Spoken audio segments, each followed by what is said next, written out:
안녕하세요. 항공역학의 김대한입니다. 자, 오늘은 3-1강 비점성 비합축성 유체에 대해서 하는 시간입니다. 자, 비점성 비합축성 유체 3장 전체는요, 베르누이 공식에 대한 개략적인 설명, 이게 가장 기초적인 그런 공식이기 때문에 베르누이 공식 많이 들어보셨죠? 요거에 대해서 기본적인 설명을 하고, 그 다음에 라플라스 이퀘이션이라고 여러분이 아마도 처음 듣게 되는 그런 식에 대해서 배웁니다. 그래서 이 라플라스 이퀘이션으로 여러 가지 일을 할 수 있어요. 그래서 요거에 대해서 배우고, 그 다음에 드디어 기다리고 기다리던 양력이 나옵니다. 양력. 리프트가 어떻게 만들어지냐, 양력의 발생에 대해서 우리 3장 맨 마지막에서 완전하지 않지만 조금 배우게 됩니다. 자, 그럼 베르누이 이퀘이션 이미 알고 계신 분들도 있을 거고요. 보통 고등학교 과정에 나오기 때문에 이렇게 알고 계실 겁니다. 여기에 이제 로우 GH를 붙여서 베르누이 이퀘이션이라고 하는 분들도 계시는데, 이제 항공역학에서는 이 유동장이 어떤 관 안에서 흐르는 것이 아니라 외부 유동장으로서 보는 것이기 때문에 로우 GH 관 안에서 흐르는 것처럼, 만약에 뭐 요런 관을 통과한다고 하면 여기서 이렇게 갈 때 높이가 높아져 속도가 낮아져요, 뭐 이런 그런 효과를 고려하지 않습니다. 그래서 로우 GH를 빼고 그냥 P 플러스 2분의 1 로우 B 제곱은 일정하다, 요것이 베르누이의 원리다라고 얘기를 합니다. 자, 요것을 운동량 방정식, 여러분 복습 다 잘 하셨죠? 제가 부탁드린 대로 이렇게 지배 방정식 전부 다 유도해 보셨길 바랍니다.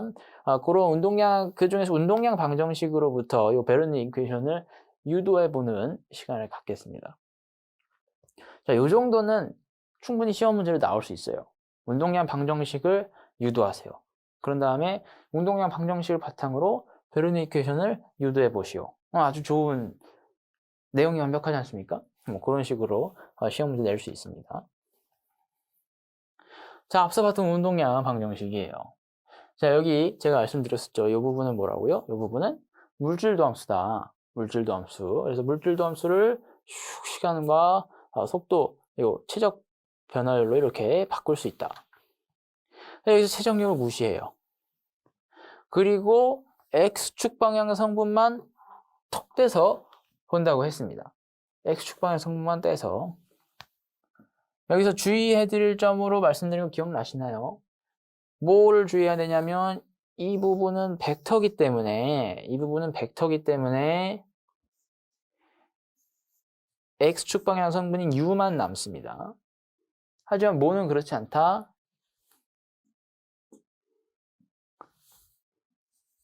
이 부분은 속도 벡터와 그레디언트 벡터를 내적한 거죠. 그러니까 이 부분은 스칼라인 거예요.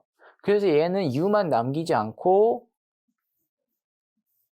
각기 다른 부분으로 다 들어갔죠. 그죠?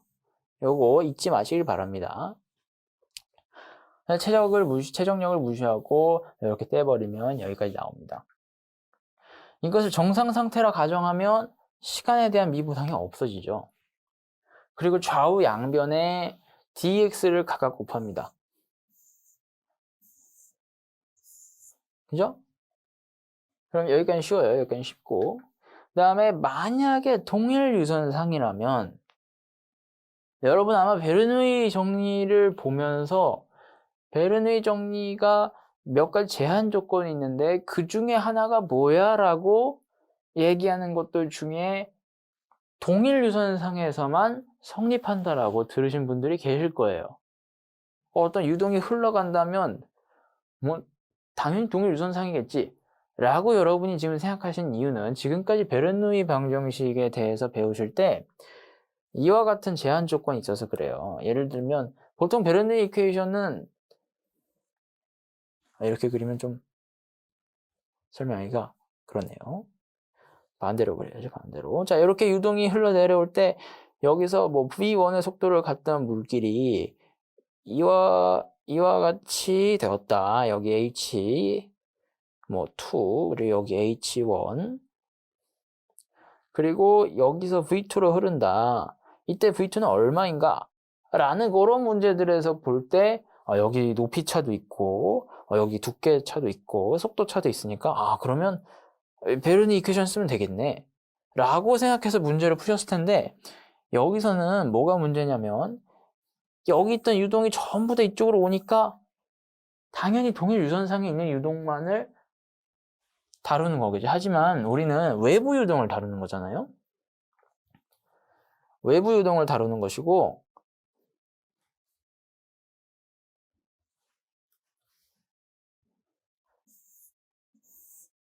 이렇게 날개가 있다고 한다면 이것이 반드시 이렇게 이쁘게 흘러갈 거라고 우리가 생각할 수 없습니다. 만약에 날개가 좀 이렇게 기울어져 있다고 한다면 뒤에서 말씀드리겠지만 유선이 이런 식으로 형성될 수도 있어요. 이런 식으로요. 그러면 이 부분에 있던 유동은 앞에서는 없었던 유동 아닙니까? 유선이 새로 생긴 거잖아요. 이런 경우에는 여기서 베르누이 정리가 성립하지 않는다는 얘기죠. 이런 식으로 우리가 베르누이 정리가 성립하는 경우는 반드시 동일 유선상에서만 성립합니다. 그래서 여러분 꼭 기억해 주시기 바랍니다. 동일 유선상이라는 조건을 계속 적용을 해보면 스트림라인 정의 기억나십니까? 스트림라인 정의. 유선에 대해서 정의하는 방법이 있었죠. 어떻게 정의했었죠? 스트림라인에서의 기울기는 뭐다? 스트림라인에서의 기울기는 이것이다 라고 정의를 했었습니다. 이회적한 것이 0이라는 거에서 이걸 얘기했었죠. 그죠? 그래서 dx 곱하기 v는 u 곱하기 dy와 같다. 그것을 정리하면 식으로 이와 같이 나왔었습니다.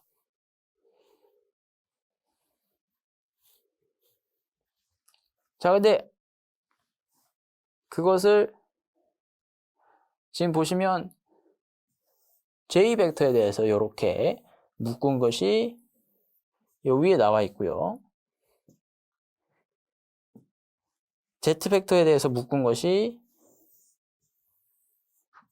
이와 같이 나와 있습니다. 자, 요것들을 이용해서 위의 식을 바꿔줄 수 있어요. 그죠? 이걸 이용해서 위의 식을 바꿔주게 되면 왜냐하면 지금 이 부분은 여기 들어있죠. 그죠? 그러면 요거를 이렇게 바꿔줄 수 있고 지금 u를 끄집어내기 위한 작업이에요. u를 끄집어내기 위한. 자, 지금 여기 있는 요 부분은 여기 들어있죠. 그죠? 그래서 요거를 이렇게 바꿔줄 수 있어요. 그러면 u를 끄집어낼 수 있습니다. 자, 다 지워볼게요. 다 지워보면 여기 u를 끄집어낼 수 있어요. 각각의 v와 오메가의 속도 벡터 성분을 u로 바꿔주기 위해서 동일 유선상이라는 조건을 넣은 겁니다. 그러면 dx를 다른 그 미소 길이로 바꿔서 이와 같이 아주 깔끔하게 정리할 수 있어요. 이게 뭐죠? 굉장히 익숙한 모양의 표시가 나왔어요. 자, 얘를 계속 진행해 봅시다. 이 u에 대해서 du는 u를 미분한 건데 무슨 법칙? 체인룰, 연쇄 법칙에 의해서 이렇게 바꿀 수 있어요. 아까 봤던 이 부분이 바로 du였던 거예요. 그래서 u를 x, y, z에 대해서 편미분을 시켜서 이렇게 바꾸면 체인룰에 대해서 이렇게 바뀝니다. 그러면 우리는 이 복잡한 식을 이와 같이 간단하게 바꿀 수 있습니다. 얘는 뭐죠? 얘는 여러분이 미적분에서 아마 배웠을 테지만 얘는 u제곱을 미분하면 그것의 절반과 같은 거죠. 그죠? 그래서 이와 같이 바꿀 수 있고 얘는 이 dx를 r로 내리면 yz축에 대해서도 여기서 동일하게 성립을 합니다. yz축에 대해서 동일하게 성립을 하고 지금 여기서는 u지만 y면 v, z면 오메가 여기도 이 p의 x축에 대한 편미분이지만 y축에 대한 편미분, z축에 대한 편미분이 나와서 이와 같이 식을 쓸 수 있습니다.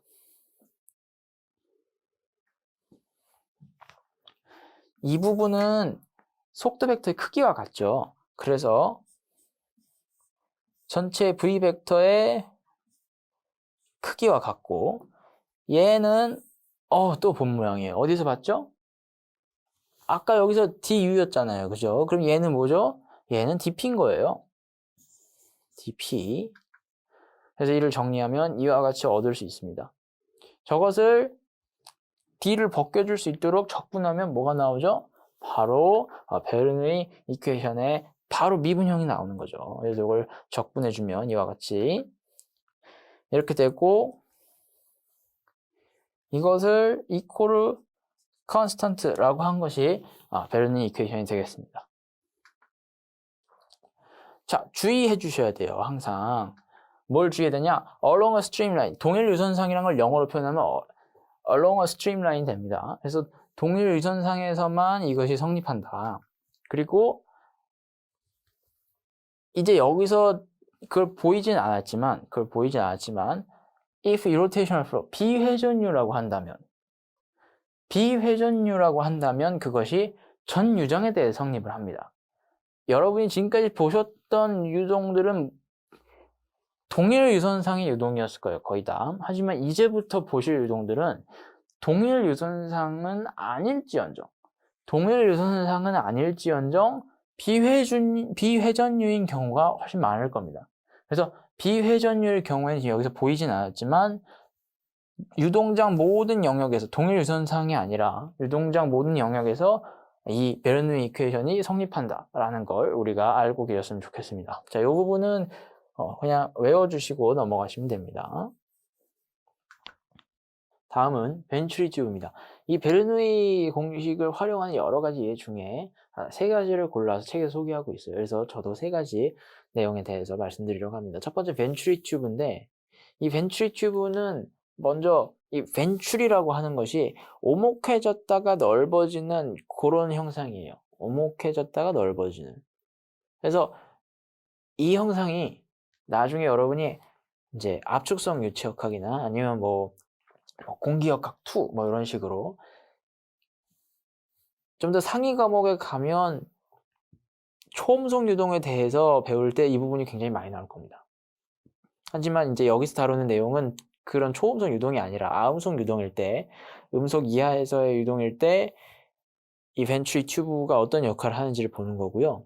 이 벤츄리 튜브를 통과하는 이 유동장들의 압력을 측정함으로써 전체 공기의 이 밖에 벤츄리 튜브 밖의 유동, 그러니까 V1 이 속도를 재는 것이 목표입니다.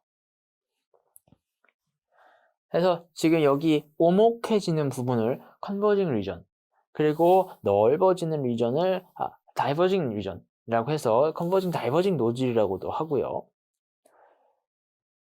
이 여기서부터 여기까지를 이렇게 지나가면서 이렇게 가운데 중심선을 그릴 수 있는데 이것을 X축이라고 합시다. 여기 지금 표시되어 있는 X축이라고 합시다. 그러면 우리는 이 X축을 따라서 이 유동이 거의 뭐하다고 할 수 있어요? 거의 1차원적으로 흐른다고도 할 수 있습니다. 유동이 거의 1차원으로 흐르면서 압력과 속도가 지속적으로 변하는 그런 유동이라고 볼 수 있어요. 그래서 1차원, 거의 1차원이다 해서 보통 공학에서 거의 라는 말을 쿼사이라고 씁니다. 쿼사이 원 디멘셔널 플로우라고 그래요. 그래서 쿼사이 원 디멘셔널 플로우로서 벤츄리를 가져왔습니다. 이 벤츄리에서 여기서 P1이었다가 여기서 P2 그리고 여기서 다시 P1으로 회복이 되는데 여기 양쪽에 이제 넓이가 같다고 한다면 여기도 A1이고 여기도 A1이라고 해봅시다.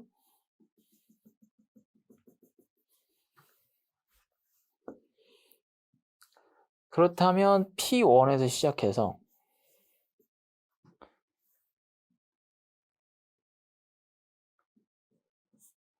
여기 P1으로 끝날 거예요. 만약에 여기서 들어갈수록 속도가 어떻게 되겠어요? 그러면 V1이었다가 여기 A1이었는데 A2로 목이 좁아졌어요. 면적이 좁아진다면 면적이 좁아진다. 우리는 지금 무슨 유체에 대해 다루고 있죠? 비압축성 유체에 대해 다루고 있어요. 밀도는 변하지 않는데 면적이 좁아졌다. 그러면 동일한 질량 용량이 흐르기 위해서는 어떻게 된다? 속도가 빨라져야 된다. 그래서 V1과 V2가 이와 같은 관계로 이어져 있습니다.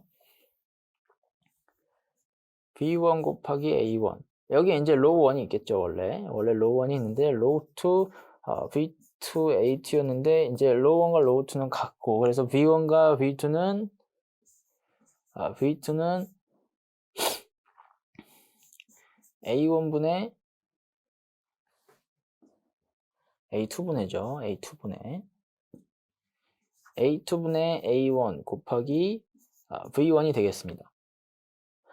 그러면 동일 유선상에서 거의 1차원 유동과 같다 했으니까 동일 유선상이죠.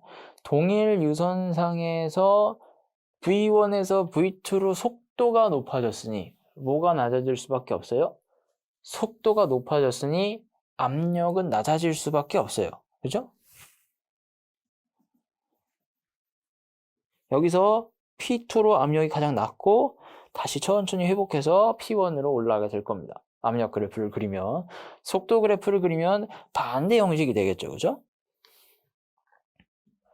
자, 그러면 V1에서의 속도, 그러니까 처음 입구에서의 속도를 알아내는 게 목표예요. 자, 여기서 상황을 좀 더 설명하자면 비행기 날개, 비행기에 뭐 예를 들면 여기에 저런 벤츄리가 달려 있는 겁니다. 여기에 벤츄리가 달려 있다면 우리는 외부에서의 압력을 한번 재고요. 여기 목에서의 압력을 한번 잽니다. 그럼 두 군데서 압력을 재게 되는데 두 군데서 우리는 뭐가 같음을 알 수 있어요? 두 군데서 우리는 P1 더하기 로우 1의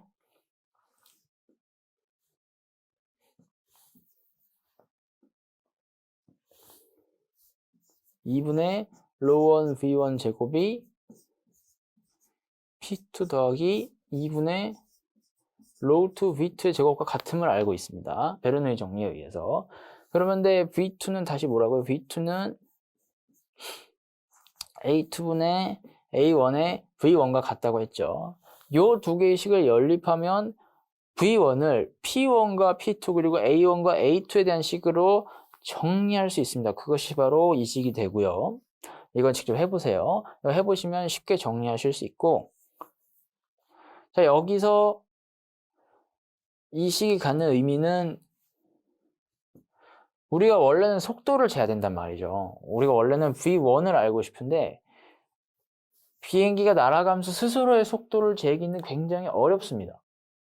왜냐하면 속도를 재려면 어떤 기준이 있어야 하는데 자기가 계속 움직이고 있으니까 자기는 정지해 있고 움직이는 다른 물체의 속도를 재는 것도 아니고 스스로가 움직이고 있는 속도를 재기 위해서는 무언가 기준이 필요한데 자기를 중심으로 움직이는 동적계에 있는 관찰자 입장에서는 주변이 움직이고 있는 것처럼 보이고 그 개의 움직임의 속도를 측정하고 싶으면 굉장히 어려운데 그 속도를 바로 측정하는 것이 아니라 어떤 물리적인 관계에 의해서 외부의 압력과 여기 벤츄리 내부 목에서의 압력을 잴으로써 아주 쉽게 이런 관계에 의해서 지금 A1과 A2는 미리 설계된 물리값일 거 아닙니까? A1과 A2 설계된 물리값 그리고 해당 고도에서의 공기 밀도만 알고 있다면 측정값 두 개를 통해서 V1을 쉽게 유추할 수 있다는 것. 비행기가 스스로의 속도를 알 수 있다는 점에서 굉장히 벤츄리 튜브가 유용하게 쓰입니다. 이 벤츄리 튜브와 똑같이 유용하게 쓰이면서 약간 다른 원리로 비행기의 속도를 측정해주는 장치가 피토 튜브예요. 자, 벤츄리 튜브는 아까 말씀드렸듯이 여기 통과하는 공기의 속도가 음속을 넘어가면 다른 성질이 나타납니다. 이 구조에서. 만약에 음속을 넘어가게 되면 음속은 뭐죠? 음속은 우리 공기에서의 음속은 A로 정의하고 A는 보통 감마 RT의 루트를 씌운 걸로 정의합니다. 보통 이것은 이제 계산해 보면 340m/s 정도 나오고요. 우리 대기 안에서는. 그래서 음속이란 것은 마하수로 보통 표현을 하는데 속도를 이런 음속 값으로 나눈 이 값이 1보다 큰 경우에 초음속이라고 얘기를 합니다. 이 마하수가 0.3보다 커지게 되면 압축성을 가진다고 얘기를 하고요. 보통의 항공기가 민항기 정도가 요 근방에서 운행하게 됩니다. 요 근방에서 운항하게 되고, 이 마하수가 1보다 넘는 매우 빠른 속도로 날아가고 있는 경우에는 이런 구조에 있어서 지금 아음속 공기, 그러니까 우리가 지금 다루고 있는 비압축성, 비점성 유체의 경우에는 면적이 줄어들면 속도가 빨라지죠. 그죠? 빨라지는데 다시 면적이 늘어나면 속도가 느려지게 돼요. 그렇지 않습니까? 만약에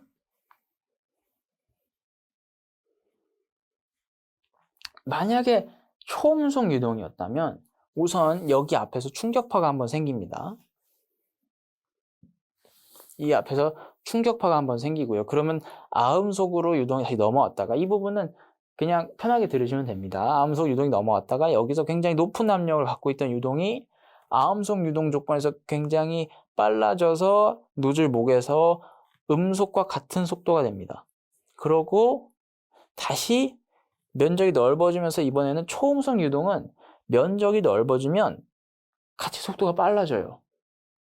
신기하죠? 그래서 속도가 더 빨라져 나가게 됩니다. 여기서의 압력 두 개를 재는 것이 의미가 없기 때문에 그것을 방지하고자 이와 같은 피토튜브라는 새로운 기기가 나온 겁니다. 자, 피토튜브는 두 개의 측정 지점을 가져요. 아까 벤츄리 튜브도 마찬가지지만 피토튜브는 두 개의 측정 지점이,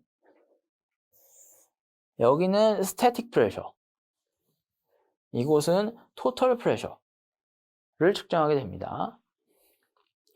자, 토털 프레셔는 전압력이라고 해서 스태틱 프레셔, 정압력을 정압력, 정지에 있다. 얘는 전체 압력이다. 전압력을 정압력과 동압력으로 나눌 수 있는데 두 개를 합친 값이 토털 프레셔입니다. 자, 우리는 동압력의 값이 필요해요. 그러기 위해서 이걸 바로 측정하기 어려우니까 토털 프레셔에서 스태틱 프레셔를 빼주는 방법으로 다이나믹 프레셔를 구하게 될 겁니다. 다이나믹 프레셔는 우리가 보통 생각하는 요 P, 그냥 압력계를 가지고 측정하는 값이 바로 스태틱 프레셔입니다. 일반적으로 어떤 역학에서든지 압력이라고 한다면 스태틱 프레셔를 의미해요. 제가 이렇게 움직이고 있는 와중에도 스태틱 프레셔가 있고요. 가만히 정지해 있을 때도 스태틱 프레셔입니다. 가만히 정지해 있을 때는 동압력이 없으니까 토털 프레셔가 스태틱 프레셔와 같겠죠. 하지만 제가 움직이고 있는 동안에는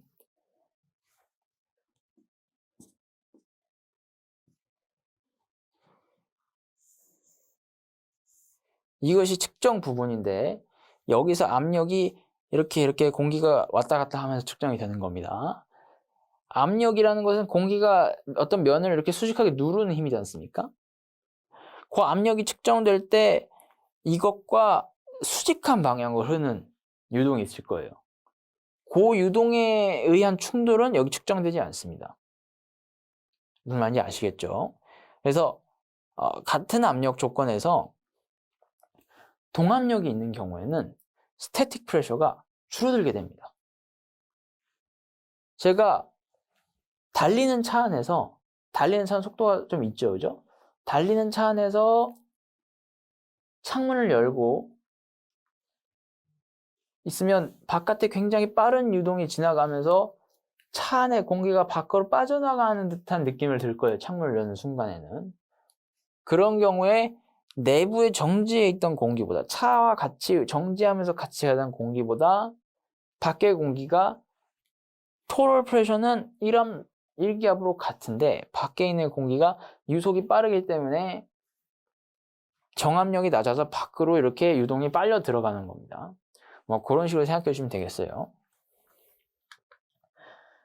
그래서 이 스태틱 프레셔는 이렇게 유동이 평행하게 흐르는 요 측정구와 유동이 수직하게 흐르는 곳에 측정을 하고, 토털 프레셔는 이 측정구와 유동이 평행하게 얼라인 되어 있는, 평행하지만 반대 방향으로 이렇게 정렬되어 있는 곳에서 측정을 하게 됩니다. 보통 비행기에 있어서 비행기가 이렇게 앞에 머리가 있다면 요 바로 앞이나 아니면 날개 끝단에서 이렇게 들고 있는 형태로 요 측정구가 측정이 됩니다. 그리고 비행기의 어떤 표면, 유동이 지나가는 것을 수직하게 측정할 수 있도록 요 어느 표면에선가 요 측정구가 존재하게 됩니다. 그래서 요 두 개의 차를 구하면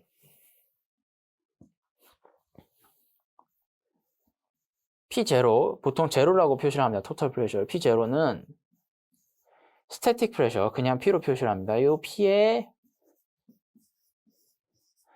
이것과 같다라고 이야기를 합니다.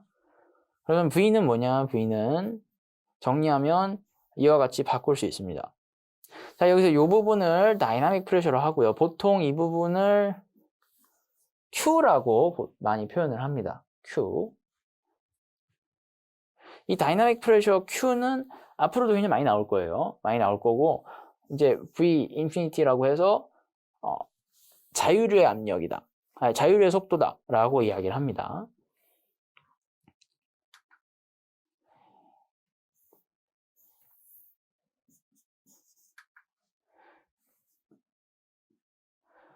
여기 지금 보시면 얘는 두 개를 나눠놨지만 이걸 하나로 합쳐서 이제 요 뒤에 뭔가 압력계가 있는 거예요. 요 뒤에 압력계가 있고, 압력의 측정구로 할 때 앞에서 유동이 올 때 이것과 평행한 방향으로 마주보는 방향으로 정렬되어 있는 측정구, 그리고 유동이 지나갈 때 수직으로 측정할 수 있는 측정구, 이렇게 두 개를 하나의 부품으로 놔서 아예 이 두 개가 수직하게 정렬되는 걸 보장하는 그런 측정 기구도 있습니다.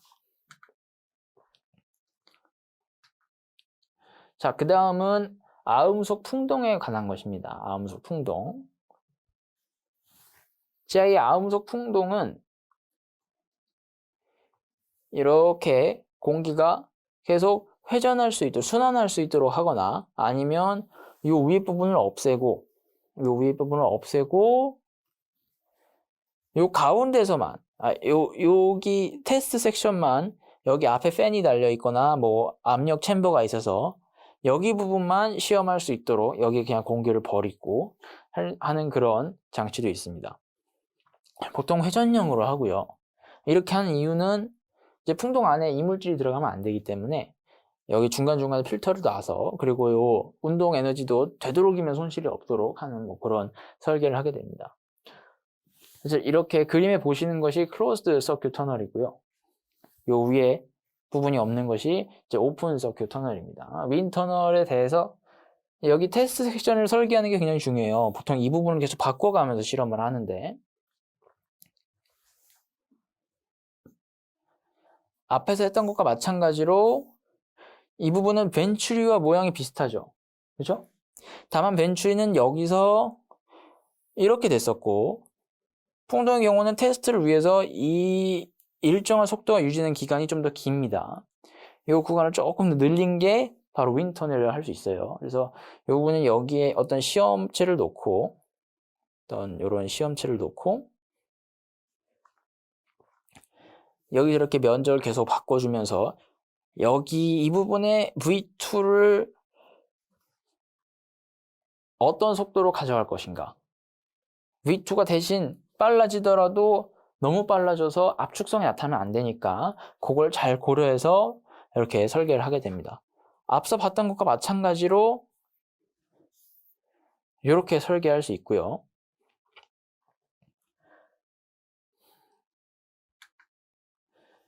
아까 피토 튜브에 대해서 설명드렸었는데 이 피토 튜브가 실제로 어떻게 디자인되는가에 대해서 좀 가져와 봤습니다. 아까 피토 튜브 설명 슬라이드에서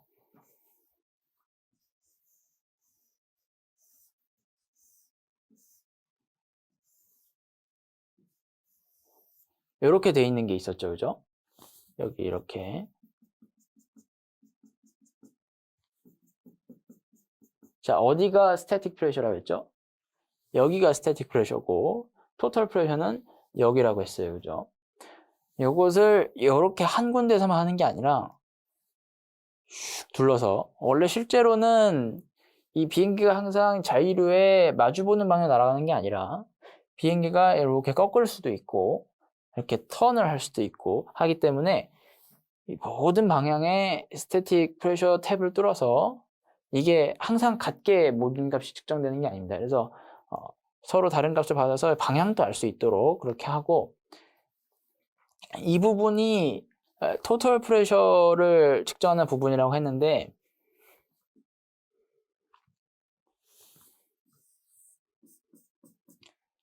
유동이 이렇게 오다가 여기서는 속도가 0이 됩니다.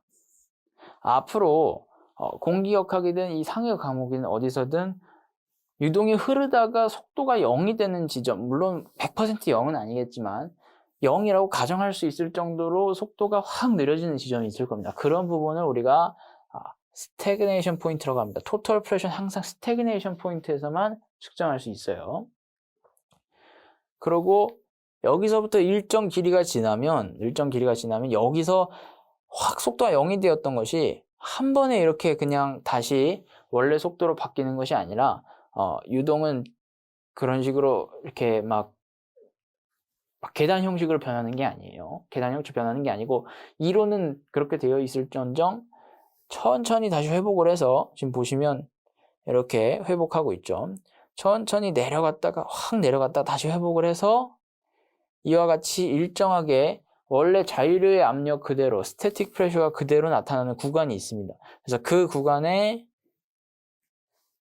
이렇게 스태틱 프레셔를 재는 탭을 뚫어서 측정을 하게 됩니다.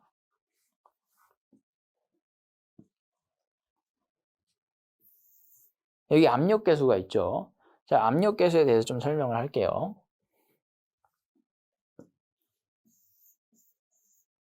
CP는 저기 보시면 내가 측정하는 압력, 어디선가의 압력이에요. 여기서의 압력일 수도 있고 이 앞전에서 이렇게 올라가면서 압력이 계속 변할 거 아닙니까? 지금 계속 변하고 있죠, 그죠? 이 변화하는 압력들에 대해서 계속 나타내는 겁니다. P- P 인피니티. 그런데 이 압력에서 자유류의 압력, 비행기와 멀리 떨어진 곳에 그냥 흐르는 유동의 압력을 보는 겁니다. 그 자유류의 압력을 뭘로 나눠줘요? Q 인피니티. 아까 Q가 뭐라고 했죠? 다이나믹 프레셔라 했죠. 그래서 그 다이나믹 프레셔로 나눠주면 로우 인피니티 그리고 V 인피니티의 제곱으로 나눠주게 되면 이것이 압력 계수라 이거예요. 압력 계수는 뭐다? 무차원수예요. 무차원수. 아까 다이나믹 프레셔라고 한 이유는 밀도 곱하기 속도의 제곱의 결과가 압력과 차원이, 물리적 차원이 같기 때문이에요. 압력과 물리적 차원이 같기 때문에 이것이 비록 압력 자체는 아닐지라도 마치 압력과 같이 작용한다 해서 동압력이라고 정의를 한 겁니다. 그래서 그 동압력을 나눠주면, 압력의 차이를 동압력으로 나눠주면 압력계수로 볼 수 있고요. 이 압력계수가 음이 된다는 얘기는 뭐죠? 음이 된다는 얘기는 원래 압력보다 더 낮아진다는 거예요. 양이 된다는 얘기는 원래 자유류의 압력보다 더 높아진다는 얘기입니다. 그렇지 않습니까? 자, 요 부분을 좀 더 확대를 해볼게요. 요 부분을 좀 더 확대를 해보면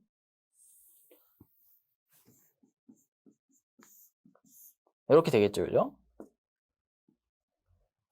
자, 여기서 이렇게 오던 유동이 갑자기 속도가 0이 돼요.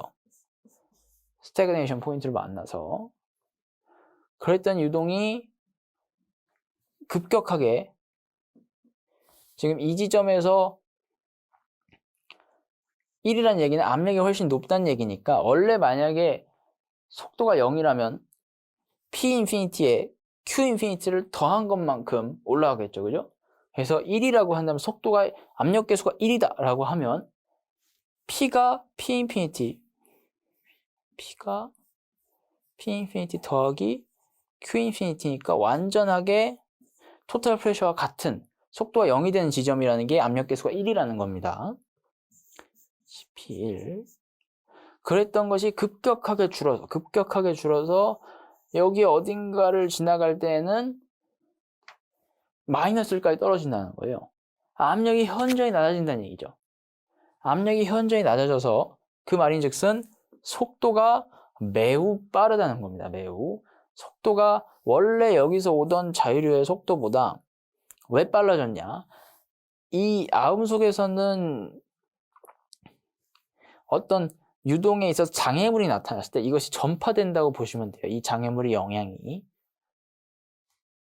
뭔가 이렇게 지금은 단단한 이론을 설명하는 게 아니라 여러분의 이런 피터튜브나 뭐 여러 가지 실험 기구를 보면서 그거에 대한 배경적인 이해를 좀 키우도록 하는 게 목표예요. 뒤에 가면 이와 비슷한 내용이 또다시 나올 거기 때문에 좀 더 익숙하게 하기 위해서 어떤 장애물이 나타날 거 아닙니까? 장애물이 나타나면 이 장애물의 영향이 이렇게 전파가 될 텐데 전파가 되면서 봅시다. 유동이 만약에 이렇게 컨트롤 볼륨을 잡았다가 여기 벽이 있다고 생각을 해봅시다. 여기는 아무 영향을 아직 받지 않았어요. 하지만 여기서는 유동이 그럼 뭐예요? 지나가는 면적이 확 줄었어요. 그러면 당연히 빨라질 수밖에 없겠죠. 이 영향이 점차적으로 전파되면서 희석되어서 결국에는 뭐 처음 속도와 크게 다르지 않은 부분이 여기 와서 나타나는 겁니다. 아시겠죠? 이것이 부드럽게 가서 속도가 빨라졌다가 다시 천천히 회복을 해서 여기까지 가고 뒤에 가서는 뭐 마찰이라든지 여러 가지 요인에 의해서 점점 속도가 느려져서 압력이 높아지는 효과를 갖고 오게 됩니다. 자, 아까 항공기에서 이것이 어디 달리느냐 말씀드렸는데 지금 여기 그림에서 보이는 것처럼 여기 여러분 전투기 보시면 이런 거 가끔 달려있죠. 그죠? 또는 이렇게 민항기에서 여기쯤 전투기에서도 여기 달리는 경우가 있어요. 자, 아까 벤츄리 튜브는 이렇게 되어 있는 것이 초음속 유동을 만나면 이 앞에 충격파가 형성되어서 쓸 수 없다라고 말씀드렸었죠.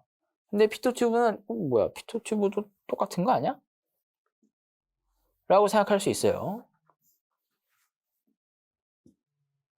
자, 피토 튜브는 이게 굉장히 작습니다.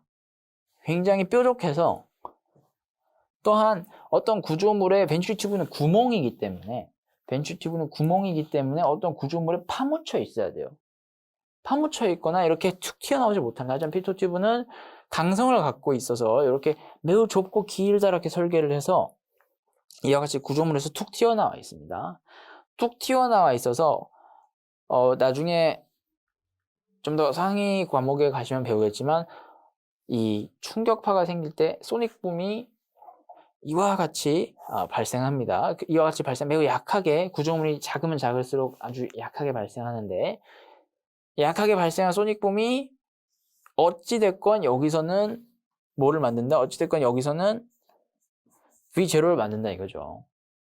V0를 만들어 스태틱 포인트를 만들고 아까 벤츄리 튜브에서는 여기서 뭔가 P 토탈을 재거나 아니면 주변 대기압의 스태틱 프레셔를 쟀어야 되는데 여기서 재는 P와 요 목에서 노즐 가장 좁은 부분에 재는 스태틱 프레셔가 둘 다 이 충격파에 영향을 받지 않습니까? 하지만 피토 튜브는 이러면 안 되니까 아예 속도가 0이 된 스태그네이션 포인트를 만들어서 스태그네이션 포인트에서 재면 좀 더 정확할 것이다 라고 해서 어떤 환경이 되든 여기서의 속도 값은 항상 0이 되는 스태그네이션 포인트, 고정 스태그네이션 포인트를 만들어서 측정의 정확성을 높인 거라고 할 수 있겠습니다. 그렇다면 비행기 운항 환경에 따라서 뭐 당연히 여기서 재는 스태틱 프레셔, 그러니까 이 부분에 재는 스태틱 프레셔는 여기서 발생한 어떤 유동의 변화에 의해서 영향을 받겠지만 이거는 충분히 우리가 감안해 줄 수 있다 이거죠. 그죠? 그래서 이렇게 툭 튀어나오도록 보통 설치를 한 겁니다. 자, 여기까지가 3-1강이었고요. 굉장히 재밌었죠, 여러분. 3-1강은 베르누이 공식이라는 여러분 이미 알고 있는 걸 바탕으로 뭐 모르셨던 분은 뭐 이번에 새롭게 알게 되셨으니까요. 하지만 어렵지 않았죠, 그죠? 알게 되신 걸 바탕으로 베르누이 공식을 여러 가지 활용하는 그런 부분에 대한 설명이었습니다. 자, 이 베르누이 공식은 운동량 방정식으로부터 유도가 됐다고 한다면 라플라스 공식은 뭐 비슷한 과정으로 유도가 되겠죠. 당연히 지배 방정식으로부터 유도가 되겠지만 훨씬 더 많은 내용을 포함하고 있습니다. 베르누이 이퀘이션이 뭔가 정성적인 이해를 도왔다면 라플라스 이퀘이션은 훨씬 더 정확하게 유동을 모사할 수 있는 도구가 될 겁니다. 여러분, 그러면 3-1강 내용도 기대해 주시기 바랍니다. 지금까지 항공역학의 김대한이었습니다. 감사합니다.